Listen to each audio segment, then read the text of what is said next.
السلام علیکم ورحمۃ اللہ وبرکاتہ۔ سیرت النبی صلی اللہ علیہ وسلم کی جو سیریز چل رہی تھی، انشاءاللہ تعالی آج اس کا چوتھا پارٹ پیش خدمت ہے۔ آج کے پارٹ سے انشاءاللہ تعالی نبی کریم صلی اللہ علیہ وسلم کی ولادت اور حیات طیبہ کے بارے میں ہم پڑھیں گے اور اس کے بارے میں غور و فکر کریں گے۔ رسول اللہ صلی اللہ علیہ وسلم مکہ میں شعب بنی ہاشم کے اندر ربیع الاول عام الفیل یوم دوشنبہ کو صبح کے وقت پیدا ہوئے۔ اس وقت نوشیروان کے تخت نشینی کا 40واں سال تھا۔ علامہ محمد سلیمان صاحب، سلمان منصور پوری اور محمود پاشا فلکی کی تحقیق یہی ہے۔ رسول اللہ صلی اللہ علیہ وسلم کی تاریخ ولادت کے بارے میں اختلافات پائے جاتے ہیں۔ کوئی کہتا ہے 9 ربیع الاول، کوئی کہتا ہے 12 ربیع الاول، اس طرح کے اختلافات ہیں۔ یہ اختلافات اس وجہ سے ہیں، اگر ہم ذرا سا دماغ لگائیں تو سمجھ میں آ جائے گا کہ اس زمانے میں تاریخ لکھنے کا کوئی کلچر نہیں تھا۔ تاریخ لکھنے کا کلچر تو بعد میں شروع ہوا۔ اس زمانے میں دن یاد رکھا جاتا تھا، مہینہ یاد رکھا جاتا تھا اور سال یاد رکھا جاتا تھا۔ اس لیے تو اگر ہم غور کریں گے تو ان چیزوں میں کوئی اختلاف نہیں ہے، یعنی کہ نبی کریم صلی اللہ علیہ وسلم کی پیدائش دوشنبہ یعنی کہ پیر کے دن ہوئی، اس میں کوئی اختلاف نہیں ہے۔ ہر کسی کے پاس آپ صلی اللہ علیہ وسلم کی پیدائش کا دن پیر ہی ہے۔ اور دوسرا، مہینے میں کوئی اختلاف نہیں ہے، ہر کسی کے پاس یہی ہے کہ نبی کریم صلی اللہ علیہ وسلم ربیع الاول کے مہینے میں پیدا ہوئے۔ اور دوسرا، سال یعنی عام الفیل، اس زمانے میں واقعات کے حساب سے سالوں کو یاد رکھا جاتا تھا۔ یہ عام الفیل یعنی ہاتھی والا سال، اس سال جس سال ابرہہ ہاتھیوں کا لشکر لا کر کعبۃ اللہ کے اوپر حملہ کرنے والا تھا اور پھر وہ ناکام ہو گیا، اللہ تعالیٰ نے ابابیل چڑیوں کا جھنڈ بھیجا اور جو ہے اس کا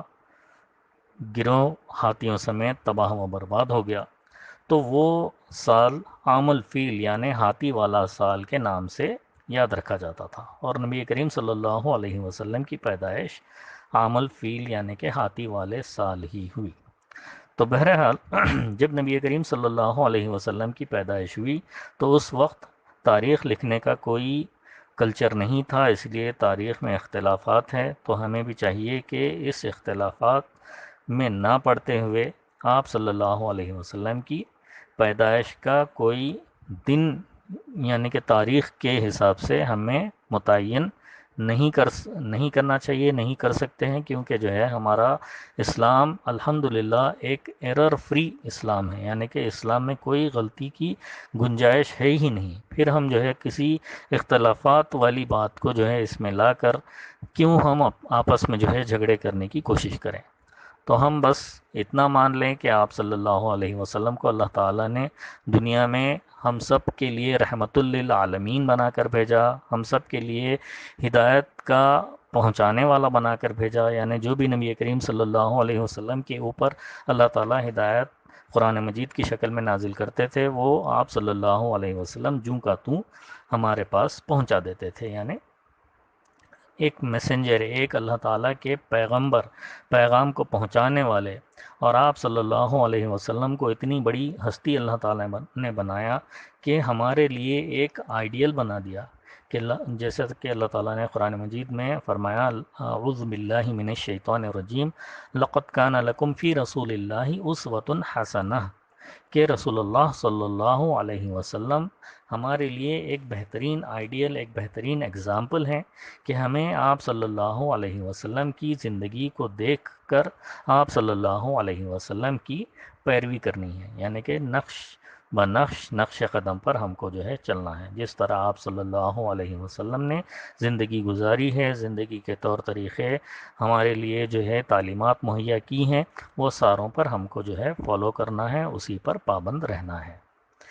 تو اس کے بعد آگے بڑھتے ہیں۔ تو جو لاجک کی بات ہو رہی تھی کہ آپ صلی اللہ علیہ وسلم جس وقت پیدا ہوئے اس وقت جو ہے تاریخ لکھنے کا کوئی کلچر نہیں تھا، اسی لیے جو ہے تاریخ لکھی ہوئی نہیں ہے، اس میں جو ہے بہت سارے اختلافات پائے جاتے ہیں۔ لیکن جس وقت آپ صلی اللہ علیہ وسلم کی وفات ہوئی اس وقت آپ صلی اللہ علیہ وسلم دنیا بھر کی ایک جانی مانی ہستی بن چکے تھے، دنیا بھر کے مشہور ترین آدمی بن چکے تھے۔ تو اس لیے جو ہے آپ صلی اللہ علیہ وسلم کی جب وفات ہوئی تو وہ تاریخ برابر لکھی ہوئی ہے جس میں جو ہے اختلافات کوئی نہیں ہے، اور وہ تاریخ ہے 12 ربیع الاول، جس کو عام طور پر 12 وفات کے نام سے بھی جو ہے جانا جاتا ہے، یعنی آپ صلی اللہ علیہ وسلم کی وفات کا دن۔ تو تاریخ ولادت میں اختلافات ہیں لیکن تاریخ وفات میں کوئی اختلاف نہیں ہے۔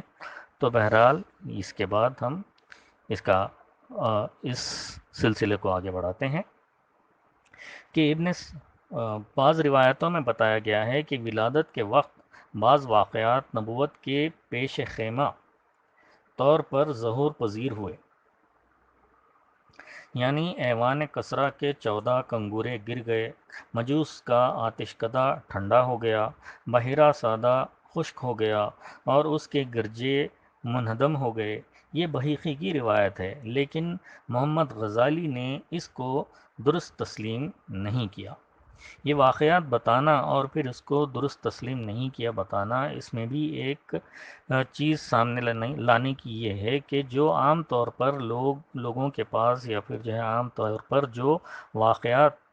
سنے یا سنائے جاتے ہیں وہ کہاں تک صحیح ہیں یا کہاں تک نہیں ہیں۔ اگر کسی عالم نے اس کو تسلیم نہیں کیا ہے تو وہ بھی ہمیں بتا دینا چاہیے کہ یہ عالم صاحب کے نزدیک جو ہے اس کو معتبر نہیں سمجھا جاتا تھا۔ تو بہرحال ولادت کے بعد آپ صلی اللہ علیہ وسلم کی والدہ نے عبد المطلب کے پاس پوتے کی خوشخبری بھجوائی، وہ شاداں و فرحاں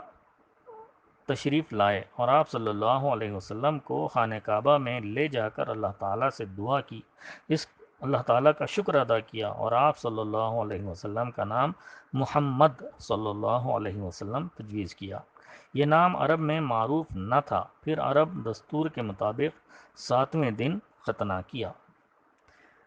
انشاءاللہ تعالی اس کے بعد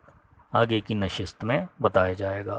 اللہ تعالی ہم سب کو نبی کریم صلی اللہ علیہ وسلم سے جیسی محبت کرنی چاہیے ویسی محبت کرنے والا بنائے اور آپ صلی اللہ علیہ وسلم کی پیروی کرنے والا بنائے ہم سب کو۔ آمین ثم آمین وآخر دعوانا ان الحمد للہ رب العالمین۔ سبحانک اللہم وبحمدک نشہد ان لا الہ الا انت نستغفرک ونتوب الیک۔